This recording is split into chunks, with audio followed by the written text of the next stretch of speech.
Hi everyone, this is Drew Wharton from Nimble Leader, along with Paul Mosenson. Paul is Managing Director with Nimble Leader. He's also President of NewSpark Marketing. Paul's primary focus and deep expertise is to build and optimize a lead generation funnel, from initial click to conversion and sale. This includes customer acquisition and nurture, conversion optimization, media strategy, search engine marketing, content marketing, and marketing analytics. Over the next 20 minutes or so, we will review and discuss the 7 keys to effective lead generation. To maximize efficiency, a few ground rules. Please follow Zoom etiquette. If you're moving around or if there's a lot of background noise, everyone will notice. This will impact the session. With your permission, I, Drew, will play the role of traffic cop throughout our time together. My goal is to manage our time efficiently, so please bear with me should I interrupt you. Okay, so let's step into Find Growth Fast. Okay, Paul, you've shared this chart with me before, and I think it's really powerful. Can you provide more background on the pipeline process from your perspective? Yeah, sure. Thanks for having me today. Yeah, this is a demand generation engine, right? And there's many important elements here. We start off with your goals, but that's critical. We have to understand, all your short-term and long-term goals, your revenue goals, leads, sales, cost per sale, return on ad spend. Really get those metrics in place as a benchmark before we, start planning a robust lead generation program. The next step is to build the foundation of messaging. Everything has to be, in a persuasive element with the buyer's needs in mind. Your ads, websites, content, all focus on the solutions you offer to prospects and the benefits of those solutions. And once that's done, we go right into the demand gen engine and build it. We'll go over this more in detail, but your messaging needs to appear, where your targets can be exposed to those messages, where they can potentially click and convert with a compelling offer. Then those programs are executed. You negotiate with trade journals, with their e-blasts or newsletters, optimize online directories and implement ad programs across the internet. And then once campaigns are executed, at the top, of course, you measure results with rigor, optimize for future campaigns. And once we see the results, we'll spend more where profitable results are being noticed. Okay, so Paul, measuring results based on your goals is so absolutely critical. It's easy to do that on the cost side in terms of managing cost reduction or working capital management. I think what's really important here through the lead gen process is we want to measure those results on demand side as well. Okay. Now, if I'm operating in a B2B market space and I'm a manufacturer or distributor, how does lead generation specifically apply to me? The whole process seems a little bit fluffy. Well, let's just start with the slide here. I mean, this is kind of like e-commerce. You're giving up an email address, which is like your currency, with a problem-solving message and the offer. So that's how it works. And there's really like 2 kinds of leads in this case. There's content leads, which I call like mid-funnel leads. This is where like lead magnets and content that promote your solutions and embrace your prospects' pain points and problems. And when you have a compelling offer like that, they'll give up their email address because they need to solve those problems. Now, keep in mind, they're not buyers yet. And that's where your sales team needs to follow up with a relevant sales cadence with the goal to transition those leads into appointments or demos or quotes. And that'll be explained in a later slide. Speaking of quotes, that's the bottom funnel lead especially with manufacturing. They see a product they want. They will inquire with a quote request by offering their email address to get in contact with a rep. So the goal of lead generation is to get to that quote and ultimately a sale. Okay, so I'm hearing content leads, I'm hearing quote leads linked to particular sales cadence. So this is really having marketing and sales work hand in hand in terms of following up on lead generation. So really, really important. Now, Paul, one of the things that you alluded to earlier, was developing and confirming a buyer-centric messaging. What do you actually mean by this? And why would I care as a manufacturer? Well, you got to think about when you look at this chart is, with clients, we like to take a step back and confirm your value proposition because that's part of the persuasive messaging. You might have, some considerations to think about here, right? Which is maybe you have scarce company resources and You need to, like I said, step back and confirm the value you give customers. Make sure that whatever you guys offer is needed, and also why buy from you, right? Because it's a competitive environment. You want to get on a short list, and prospects need to believe that you are the solution. And so we look at all those things. It's not just, like I said, it's not just why prospects need your solution, but why buy from you. Get all that together and it sets the stage. Right. So actually, I look at a chart like this, and I think it's really critically important. This is all about doing your homework, right? What's a service or product? What does it do? Why do the prospects need you? Why should they buy from you? And the benefits of those prospects. And I know I find working with teams that if they don't do this homework, then they're missing out on an opportunity, because sometimes they can't answer these questions, or they answer them partially, and it helps prioritize where they're going to put their focus. So I think this is absolutely a very, very critical chart. Now, you've talked about a common theme, in your communication relates to this notion of convince and convert. That's kind of an interesting term. What do you actually mean by that?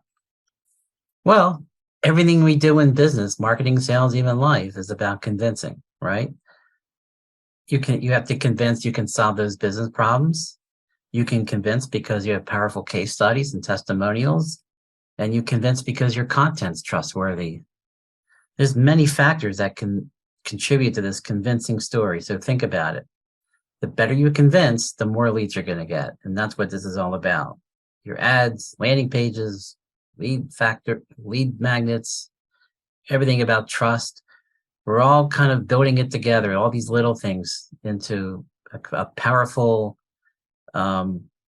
execution of lead generation and conversion. Because if you don't have that trust, prospects are going to leave and seek out competitors.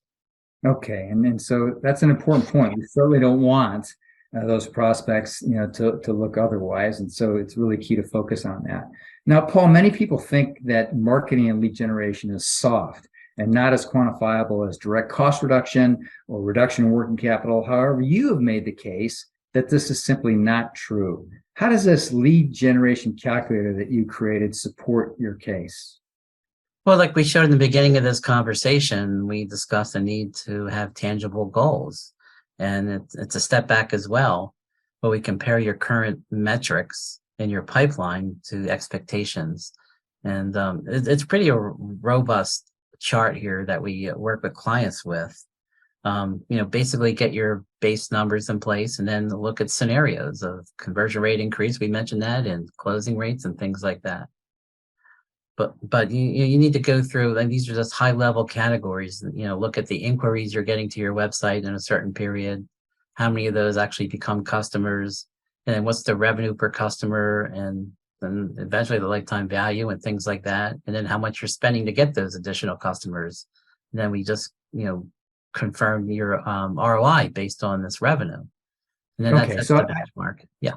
Right. So I think what I like about this chart, and let me ask you this, even before I kind of step into that, Sure. is you work with clients all the time. How many clients have you run into in terms of your work where they've actually done this, ahead of time? Have you run into a situation where they've gone through the discipline of walking through, these metrics in terms of trying to bring them to bear and understanding how they're doing? Yeah, hardly anybody. So Hardly anybody. Okay. Yeah, we have to help them.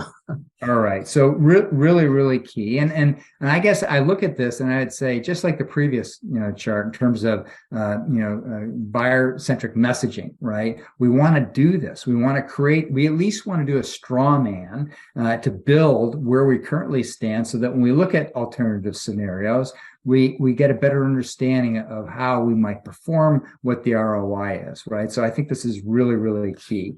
And you talk about it in terms of the what if, on this next chart. Can you just share some thoughts on that? Yeah, we're optimizing lead generation and revenue, right? So when you do all these optimizations and you build these programs, you can imagine what happens if we generate more traffic to your site. And again, this is an example: increase your website conversion rate, even with emails, and with more powerful messaging, and you increase your open and click rates. increased sales opportunities, trials, quotes, closing rates, all these kinds of factors from a high level, they all increase, some significantly. You can imagine what happens to your revenue growth. Right. Okay. So really key. And from my own perspective, I'm working with leadership teams. I'm always trying to push them, to articulate, okay, you got to get from point A to point B in terms of revenue, profitability, and cash flow. Where's that going to come from? Okay. And this whole relationship of the lead gen calculator and then playing what ifs allows leaders to really kind of get a sense as to what might their success rate be, given a new offering, or not, right? So it's really kind of important to kind of step through this. So yes, I agree with your premise on disciplined lead generation. Companies cannot simply cost cut their way to success. Ultimately, they have to grow revenue. Now, you've often referenced the 3 pillars of lead generation. Can you share with us your thoughts relative to these pillars? Yeah, this is the 3 pillars of where leads come up. First we have search marketing, which is obviously paid ads or search engine optimization. Prospects use search engines when there's already a need at a company and need to go find a solution. Sometimes they may not be looking for a company yet. They might be looking for information like a how query, like how to do this, or what's the best ways to do this. And that's where your content comes in. You can still generate leads that way. But, most of the searches are bottom funnel. I need a company, need a product. And again, the conversion rate and the landing pages need to be, spot on. That's search marketing. Now we go to inbound marketing. That's basically showing messages within content on the internet that your prospects are reading or digesting. Yeah. Trade journals, newsletters, social media, wherever it is, the message has to be so strong that someone's going to, steer away from what they're reading and say, this is interesting to me, so I think I'll click. And then once they click, hopefully the landing page is just as strong to promote the value, to give up their email address, as we've spoken earlier. But inbound is, paid media, and it's, read religiously by your target audience, and it's something we need to look at. Now, outbound is a whole different thing. This is typically a cold outreach program where, we buy lists, in your target audience and work with an email program to send compelling email messages out to attract people's attention with a potential solution to their problems. So there's a technical setup we have to deal with. And, it also includes some teleservices as well, of course. But, so every strategy here, can be implemented. It doesn't have to be all 3. We can test 1 or 2, but they're all compelling and can be successful if done right. Okay, so that whole discussion we had earlier on buyer-centric messaging needs to be clear and concise. And I think what you're saying is it needs to reverberate throughout, the marketing campaign, whether it's search engine, inbound marketing, or outbound marketing. So there needs to be consistency there. For sure. So agree with that totally. Now, Paul, this concept of lead magnets is interesting to me and makes sense logically, but how does it help drive increased sales? Yeah, well, first, just to clarify what lead magnets are, they're guides, ebooks, webinars, checklists, online catalogs, or any offer that requires that email address to receive that content.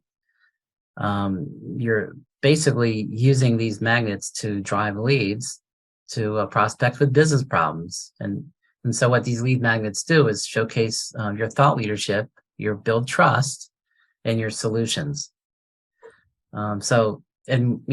They're all formatted in this style of problem solution offer, and it's a theme throughout of embracing the prospects and what their needs are, understanding them, because that's how you build trust, and providing solutions that can help them, and then a compelling offer as needed.